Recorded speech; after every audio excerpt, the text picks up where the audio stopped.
Na Bledu ste odprli razstavo o Janezu Puharju. Razstava se imenuje Od Kranja do Dovja. Zakaj se tako imenuje? Še prej pa prosim, če poveste nekaj o Janezu Puharju. Ja. Janez Puhar, prvi slovenski fotograf in izumitelj fotografije na steklo, je eden največjih Slovencev, ki je bil pa v preteklih letih malce preveč pozabljen. In zato je padla ideja, da organiziramo Puharjevo leto v spomin na njegove velike dosežke s ciljem, da konec leta ne bo več Slovenca, ki bi rekel, da ne ve, kdo je Janez Puhar bil. Njegove dosežki so namreč, imajo svetovne razsežnosti, kajti on je samo 2 leti potem, ko so v Parizu leta 1839 razglasili daguerreotipijo kot svetovni izum fotografije, 2 leti potem je Janez Puhar uspel s povsem svojevrstnim postopkom fotografije na steklu. In leta 1852 so v Parizu to tudi priznali, to prvenstvo priznali. In s tem je seveda Janez Puhar Slovenijo in Kranj zapisal na svetovni zemljevid razvoja fotografije. Ta velik mož si zato dejansko zasluži več promocije, kot je do zdaj imel. En od večjih projektov v sklopu Puharjevega leta je ta potujoča razstava, po kateri povprašujete. Nastala je pa v študiju Puharjevega življenja. Na neki točki sem ugotovila, da je on živel in deloval ravno v 12 krajih. In se mi je porodila ideja, to bi bilo pa čudovito. Potujoča razstava, 12 krajev, 12 mesecev, Puharjevo leto. Tako smo začeli, seveda tam, kjer je bil rojen, v Kranju. Potem pa potovali po njegovih sledeh. Ves čas se držimo tega vrstnega reda. Veliko veselje mi je, da sem z vsemi gostujočimi občinami takoj prišla brez vsakega problema v kontakt in v dogovor, tako da so nas do zdaj že 8-krat vse prijazno gostili. Na Bledu je Puhar kar dolgo časa ustvarjal in živel in služboval. Ja. Na Bled on je bil po poklicu duhovnik, kaplan, kot kaplan je deloval in cerkvena oblast ga je kar precej selila. Jaz si predstavljam, da je bil mogoče, ni bil ravno kakšen najbolj vzoren duhovnik, njega so zanimale vse te znanosti, kemija, fizika, zanimal se je za glasbo, delal je inštrumente, pisal je pesmi, je bil umetniška duša, tako da mislim, da so ga malo zelo pogosto selili. In na Bled je prišel iz Radovljice leta 1846. K sreči je na tem čudovitem kraju, ki ga je zelo osrečil, ostal vse do leta 1853, tako so ga pa spet preselili naprej v Cerklje. V tem času, ko je bil na Bledu, je bil zelo uspešen. Ja, to je bilo izjemno pomembno obdobje. Malo pred tem je prišlo do izuma, on ga je datiral na dne 19. april 1842, no kmalu potem pride na Bled in v tem obdobju se pa začnejo odmevi na to dejanje. Ker z uveljavljanjem je on imel kar nekaj težav. Ni bilo tako enostavno se v teh manj pomembnih krajih Evrope takrat uveljavljati. Takrat informacije niso tako potovale kot danes. On je sicer takoj objavil, da je izumil fotografijo na steklo, ampak to je bil regionalni časopis Carniolija, ki ni segel do Pariza. Ali pa v Parizu niso hoteli, da ta novica tja seže. Tako da je on malo kasneje prišel do vseh teh priznanj v Ljubljani med znanstveniki, pa potem na Dunaju, na akademiji, pa na zadnje leta 1852 v Parizu. No in to je prav v teh letih, ko on biva na Bledu. Obenem ga pa usrečujejo vsi ti turisti, ki so že takrat zahajali na Bled.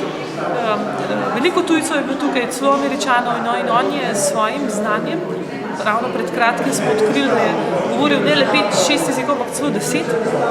On je z lahkoto komuniciral z vsemi temi ljudmi, jim debatiral z njimi o fotografiji in jim celo prodajal svoje svetlopise, kot jim je rekel. Na Bledu je bil 7 let, ne? Ja. In kam ga je potem iz Bleda vodila pot? Ja, leta 1853 ga z dekretom priselijo v Cerklje. Tam je pa, to je bila pa le vas, manjša vas takrat, ki tam se ni mogel več, tam ni bilo več kontaktov. Tako da, ko prebiraš te zapiske o njem, dobiš občutek, da je tam malo mu je veselje, ne, zakaj. Je sicer eksperimentiral še naprej, pa razstava v Parizu je bila potem še v tistem obdobju 855, ampak vendarle v javnosti se pojavlja vse manj in vse te nadaljne poskuse, o katerih vemo, da so bili v cerkvah, tega ni več poskušal niti patentirati. Kje ste dobili navdih za to Puharjevo leto? Navdih sem zagotovo dobila predvsem kot njegova daljna sorodnica. Že kot otrok sem izvedela zanj, potem pa ni bilo časa, ko imaš družino, službo, otroke, ni bilo toliko časa za to, ko so otroci odrasli. Mi je pa moj starejši sin, ki se ukvarja z grafičnim oblikovanjem, se je pa tudi zavzel za to stvar in je začel malo več spraševati o Janezu Puharju. No in sva se lotila ideje, da bi Jernejeva sinova ideja bila, da naredimo knjigo o Janezu Puharju, ki je še ni. Kmalu je pa z tega zrasla pa cela ideja o Puharjevem letu. Veliko sem se začela družiti pa tudi s fotografi iz fotodruštva Janez Puhar, društvo v Kranju, ki nosi njegovo ime. No in tam je ravno tako človek, ki je izjemno zagnan za promocijo Janeza Puharja, predsednik fotodruštva Vasja Dobrlet.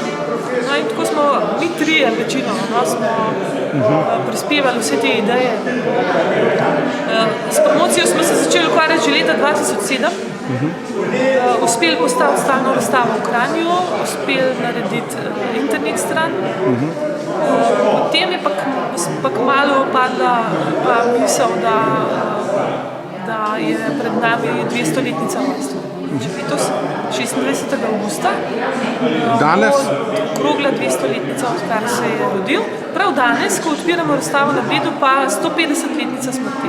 No, v to čast je bila izrečena dobra novica, da bodo Puharju odkrili neko spominsko obeležje, ne? Ja, pobude, da bi na Bledu postavili stalno obeležje Puharju, so stare že okrog 30 let.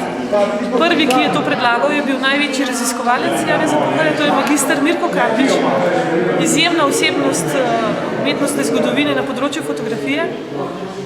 Potem je en predlog dalo tudi muzejsko društvo na Bledu. No, letos je pa očitno mogoče malo spodbujena tudi s to našo potujočo razstavo, pa dokončno padla odločitev, da se bo v župnišču, kjer je Puhar bival, postavil stalno spominsko obeležje. No, in te novice smo pa danes vsi izjemno veseli. Ko ste ustvarjala družinsko drevo, ste naletela na neko zanimivost, ne? Ja, Puhar, vedela sem seveda, da nisva neposredno povezana, ker Janez Puhar kot duhovnik seveda ni imel otrok, ne? Tako da je bilo treba iti malo nazaj, par linij smo preskočili nazaj in potem najdemo stik, ne, v skupnem predniku. Ko pa greš še malo nazaj, do najstarejših zapisov, ki pač sploh obstajajo, v matičnih in rojstnevi in te knjige o umrlih se je začelo pisati šele na začetku 17. stoletja. No in v tisti knjigi prvi zapis je Adam Puhar. Tako da se lahko malo pohecamo in rečemo, da izviramo vse od Adama Puharja naprej. Le da žena ni bila Eva, ampak Marina. Dejansko smo pa res vsi od tega Adama, vsi Puharji v Kranju, pa še daleč naokrog, izviramo iz te rodbine, ki je živela danes se reče Reginčeva ulica, to je bilo naše domače ime. Vsi smo iz tiste ulice. Koliko časa bo razstava tukaj v festivalni dvorani na Bledu odprta in kam se bo potem selila? Razstava bo kot vse odprta približno en mesec, ker jo potem selimo v Cerklje. Dogovorjeni smo s prijaznimi gostitelji v Cerkljah, da jo odpremo 8. septembra.